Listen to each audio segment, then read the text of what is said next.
Hello students. I hope आप सब सुरक्षित है, आपकी फैमिली वाले सुरक्षित है। ऐसे ही सुरक्षित रहिए और खुद का और अपने बड़ों का ध्यान रखिए। आज का हमारा जो टॉपिक है वो है वैकल्पिक अथवा गैर परंपरागत ऊर्जा स्रोत। जो वैकल्पिक है और गैर परंपरागत है, ठीक है, जो हम लोग यूज़ करेंगे और आज पढ़ेंगे। तो प्रौद्योगिकी में उन्नति के साथ ही हमारी ऊर्जा के मांग में दिन प्रतिदिन वृद्धि हो रही है। जैसे हम लोगों को पता है कि अभी इस माहौल में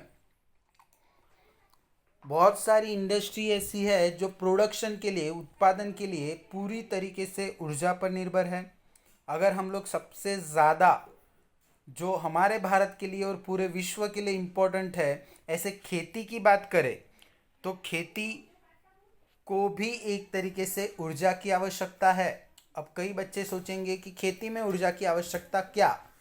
तो हमें पता है बहुलक इलाके, जैसे जहाँ पे पानी की कमी हो वहाँ पे पानी जो है वो नदियों से खींचने के लिए एक तरीके से मोटर चलानी पड़ती है।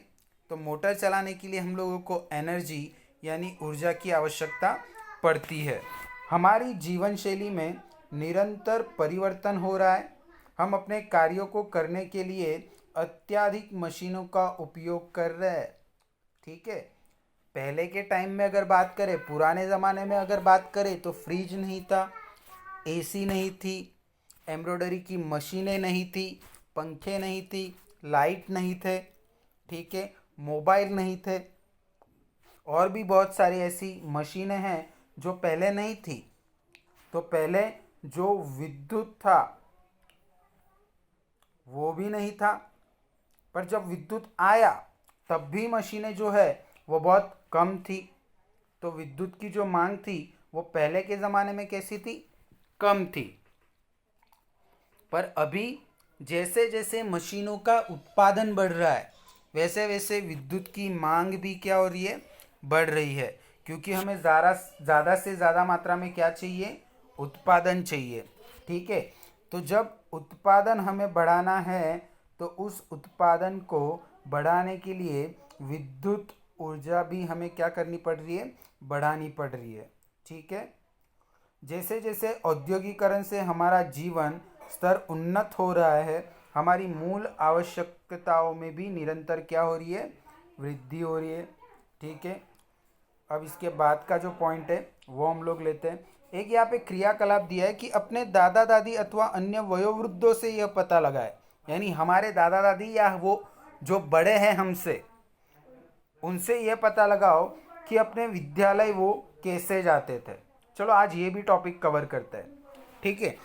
तो पुराने टाइम की अगर बात करें, मैं खुद के फैमिली मेम्बर्स की अगर बात करूँ, मेरी भाभी की बात करूँ, मेरी वाइफ की बात करूँ, चलो वाइफ तो ठीक है अभी न्यू है, बट भाभी की बात करूँ, भैया की बात करूँ, मेरे खुद के मॉम डैड की बात करूँ या दादा दादी की बात करूँ, तो उनके टाइम में 4 से 5 और 5 से 10 किलोमीटर, यानी ऑलमोस्ट 10 किलोमीटर तक की उनकी जो यहाँ पे स्कूल थी और यहाँ पे उनका जो हाउस था, ये जो डिस्टेंस ऑलमोस्ट 10 किलोमीटर या 5 या 4 या फिर 7 किलोमीटर था, वो एक तरीके से कैसे जाते थे? चलकर, ठीक है। तो चलकर वो अपनी स्कूल जाते थे।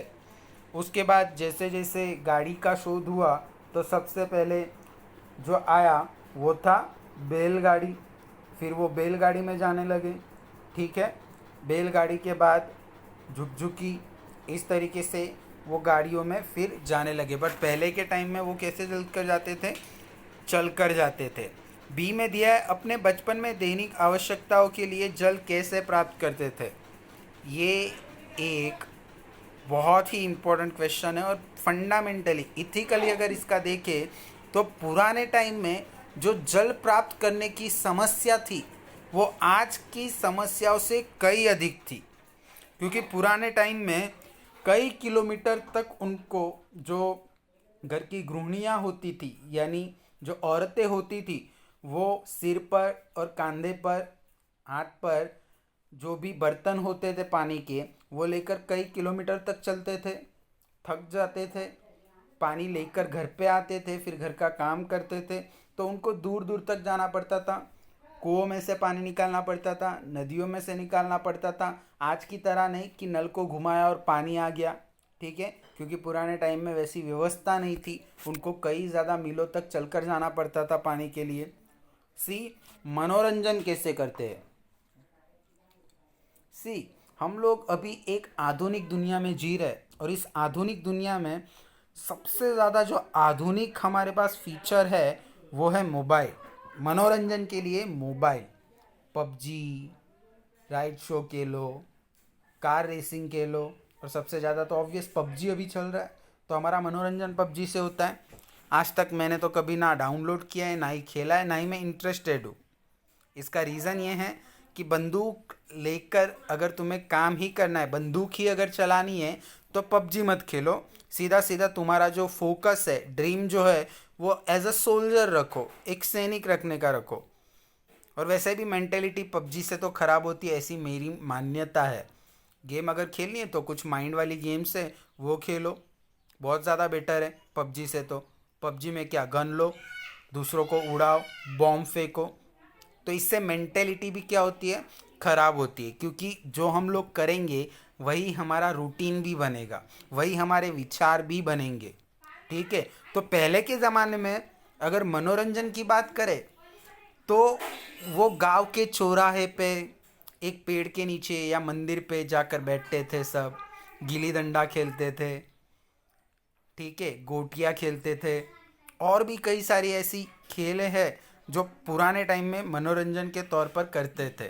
कहीं पर जाना, आम तोड़ना। आज में से हमारे में से कितने लोग गिल्ली डंडा के बारे में जानते हैं, सांप सीढ़ी के बारे में जानते हैं। मुझे नहीं लगता कोई भी खेलता होगा, ठीक है। तो उपरोक्त उत्तरों की तुलना इस प्रश्न के उत्तरों से कीजिए, आप इन कार्यों को कैसे करते हैं। क्या इन उत्तरों में कोई अंतर है? यदि हाँ, तो किस स्थिति में बाह्य स्रोतों से अधिक ऊर्जा उपभुक्त हुई, यानी आज और पुराने टाइम में ऊर्जा कब ज़्यादा इस्तेमाल की जाती है? तो ऑब्वियसली आज के टाइम में, क्योंकि मनोरंजन के लिए भी, स्कूल में जाने के लिए भी, और दैनिक आवश्यकताओं के लिए जल प्राप्त करने के लिए भी हम लोग ऊर्जा का उपयोग कर रहे हैं। पुराने टाइम में हम लोग नहीं करते थे। जैसे जैसे हमारी ऊर्जा की मांग में वृद्धि होती है, वैसे वैसे ही हमें अधिक ऊर्जा स्रोतों की आवश्यकता होती है। हम उपलब्ध एवं ज्ञात ऊर्जा स्रोतों के अधिक दक्ष उपयोग के लिए प्रौद्योगिकी विकसित करते हैं तथा ऊर्जा के नए स्रोतों की खोज करते हैं। किसी भी ऊर्जा के नए स्रोत को हम खोजने के लिए उसी के उपयोग को मस्तिष्क में रखकर विशिष्ट युक्तियाँ विकसित करते हैं। नई नई आइडियाज़ हम लोग माइंड में लाते हैं। क्यों लाते हैं? क्योंकि हमको ज़्यादा से ज़्यादा मात्रा में विद्युत की आवश्यकता पड़ रही है। अब कोई चीज़ अगर आपको ज़्यादा मात्रा में चाहिए तो कंटिन्यूसली आपके मस्तिष्क में उसके विचार घूमेंगे, उसके बारे में आपको और ज़्यादा नॉलेज आएगा, और ज़्यादा आप चाहेंगे कि और ज़्यादा आपकी ज़िंदगी सरल हो, ठीक है। अब हम ऊर्जा के उन नवीनतम स्रोतों पर जिनका हम उपयोग करना चाहते हैं तथा उस प्रौद्योगिकी की ओर जिसे इन स्रोतों से संचित ऊर्जा का दोहन करने के लिए डिज़ाइन किया गया है, उस पर हमारी दृष्टि डालेंगे। हम सोलर सेल्स के बारे में पढ़ेंगे, सोलर कुकर के बारे में पढ़ेंगे, ठीक है। अब आपके लिए आज का जो होमवर्क है, जो आपको आज ही करना है, वो है ये ऑरेंज बक्से में जो दिया है, इस पर विचार कीजिए। वो कुछ लोग यह कहते हैं कि यदि हम अपने पूर्वजों की भांति जीवन यापन करें तो इससे हमारे ऊर्जा स्रोत तथा हमारा पारितंत्र यानी क्या? पारितंत्र यानी हमारा पर्यावरण, ठीक है। तो सवाल क्या है कि यदि अगर हम लोग हमारे पूर्वजों की भांति हमारा जीवन यापन करें, यानी पूर्वजों की भांति हम जिंदगी जिए, तो हमारे जो ऊर्जा स्रोत है तथा हमारा जो पारितंत्र है वो संरक्षित रहेगा या नहीं। इस पर आपकी धारणा क्या है, इस पर आपकी सोच क्या है, ये आपको लिखकर मिनिमम 1 से 2 पेज का आंसर होना चाहिए। ठीक है, अगेन मैं आपको ये क्वेश्चन फिर से बोलता हूँ।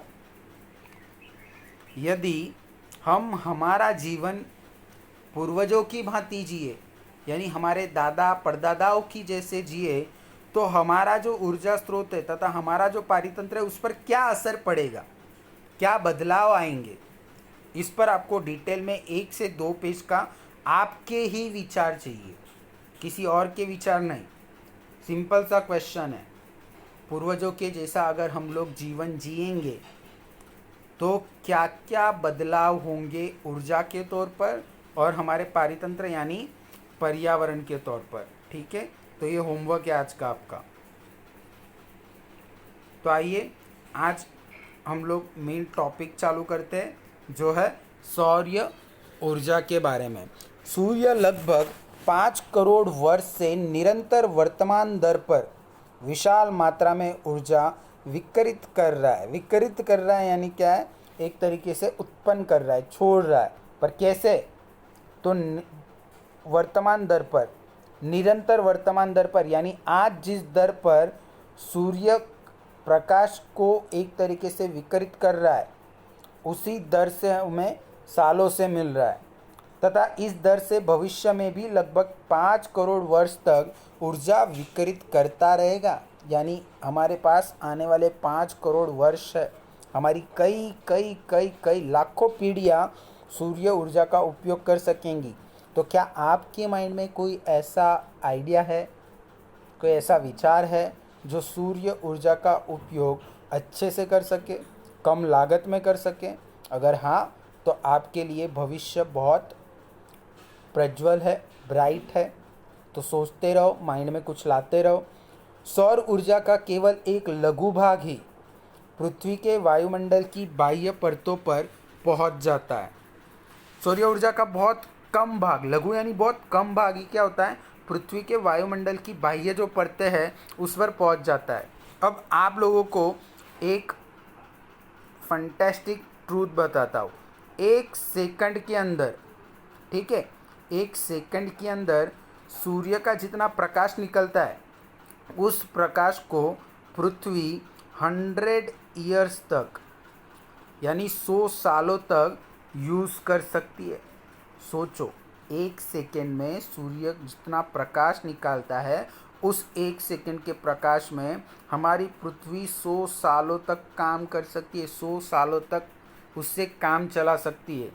तो सोचो ये कितना ब्राइट होगा, इसमें कितने एक तरीके से फ्यूचर इसमें कितना ब्राइट होगा। तो हो सके उतना दिमाग चलाओ, कुछ आइडियाज़ लाओ कि सूर्य का किस तरीके से इस्तेमाल किया जाए। ठीक है, इसका लगभग आधा भाग वायुमंडल से गुजरते समय अवशोषित हो जाता है। जो आधा सूर्य प्रकाश होता है वो वायुमंडल की जो बाह्य परत होती है हमारे पृथ्वी की, उसमें क्या हो जाता है, आधा तो अवशोषित यानी चला जाता है, तथा शेष भाग पृथ्वी के पृष्ठ पर पहुंचता है। ठीक है, जिसका हम लोग और हमसे कई ज़्यादा प्लांट्स इस्तेमाल करते हैं प्रकाश संश्लेषण के लिए। तो ये हमें पता है।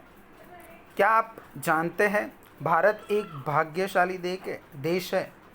हम लोग एक तरीके से बहुत नसीबदार है। और इसके पीछे क्या रीज़न है, क्योंकि वर्ष के अधिकांश दिनों में हमें सौर ऊर्जा प्राप्त होती है। बट कई सारे देश है जहाँ पे सौर ऊर्जा बहुत कम मात्रा में प्राप्त होती है। ठीक है, लगाए गए अनुमानों के अनुसार हमारा देश प्रति वर्ष यहाँ पे एक अनुमान लगाया है, और इस अनुमान के तहत यहाँ पे बताया कि 500 लाख करोड़ किलोवाट घंटा अर्थात 5000 ट्रिलियन किलोवाट घंटा सौर ऊर्जा प्राप्त करता है हमारा देश प्रतिवर्ष। ये बहुत ज़्यादा मात्रा में। स्वच्छ आकाश की स्थिति पर होने वाले पृथ्वी के किसी क्षेत्र में प्रतिदिन प्राप्त होने वाली सौर ऊर्जा का औसत परिमाण 4 से 7 किलोवाट पर मीटर स्क्वायर के बीच में होता है। पृथ्वी के वायुमंडल की परिरेखा पर सूर्य की किरणों के लंबवत स्थित खुले क्षेत्र के जस्ट अ मिनट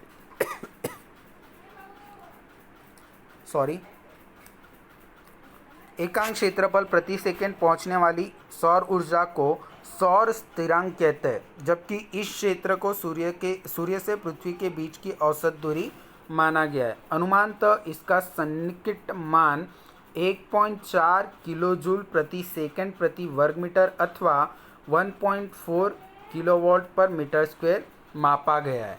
ठीक है, तो ये याद रखना।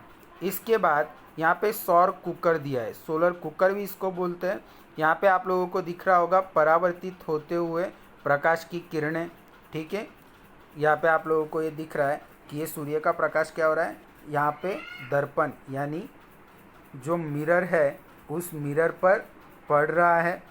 ठीक है, कांच की शीट यहाँ पे लगा दी है और अंदर खाना जो है वो क्या हो रहा है, पक रहा है। सर्वसम परिस्थितियों में परावर्तक पृष्ठ अथवा श्वेत यानी सफेद पृष्ठ की तुलना में कृष्ण यानी काला पृष्ठ अधिक ऊष्मा अवशोषित करता है।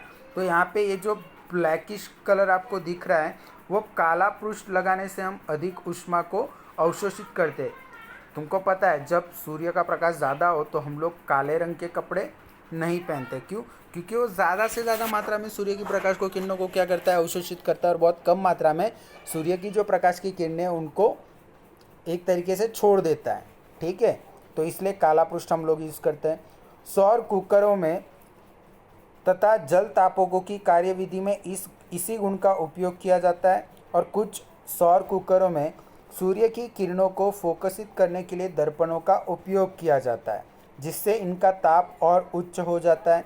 ठीक है, दर्पण पर जब पड़ेगी तो दर्पण उसको क्या करेगा, रिफ्लेक्ट करेगा, परावर्तित करेगा और इस काली पृष्ठ पर लगा डालेगा, तो काली पृष्ठ गर्म होगी और अंदर जो भी खाना होगा क्या होगा, वो ताप की वजह से पक जाएगा।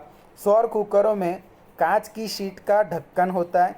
याद कीजिए पौधा घर प्रभाव के विषय में हमने क्या सीखा था। क्या इससे कांच की ढक्कन का उपयोग करने का कारण स्पष्ट होता है? तो बिल्कुल होता है, क्योंकि कांच का जब यूज़ करेंगे तो जो हीट अंदर जनरेट होगी वो एक तरीके से क्या होगी, अच्छे से उसको संचित कर पाएगी। ठीक है, तो आज के लिए इतना ही। कल पढ़ेंगे सोलर पैनल के बारे में।